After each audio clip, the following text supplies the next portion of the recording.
Montana. That's where we live.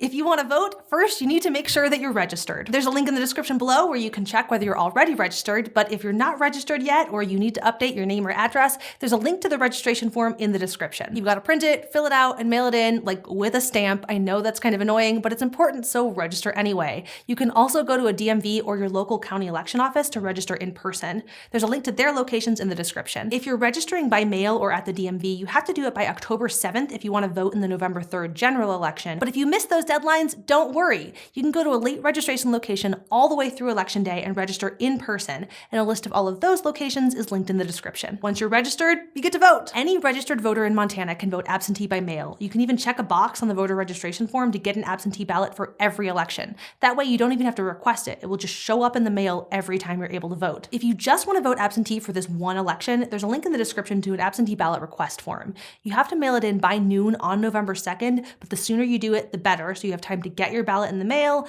fill it out at your own pace, and mail it back or drop it off at your local election office by November 3rd. You can also go to that county election office from October 9th to noon on November 2nd and vote early in person. If you're going to vote in person on election day, polls are open from 7 a.m. to 8 p.m., and you can find out where you're supposed to go using the link below. You'll need to bring an ID with you. Any kind of photo ID, a voter confirmation card, or a utility bill, paycheck, or bank statement with your name and address on it counts. If you want to see everything that's going to be on the ballot ahead of time, you can go to the link in the description and look at a sample ballot.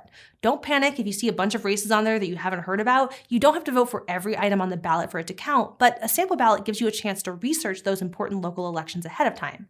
If you want, you can also take a screenshot or print one out and bring it to the polls with you so that you can remember how you want to vote. One last thing, if you're going to vote, open up your notes app or grab a piece of paper and make a plan. Write down when and how you're going to register, what time you're going to vote, how you're going to get there, what ID you're going to use if you need one, even who you're going to bring to the polls with you. Having a plan is a great way to make sure that nothing unexpected stops you from voting on November 3rd. All the links you need to check your registration and polling location will be in the description. Thanks for being a voter.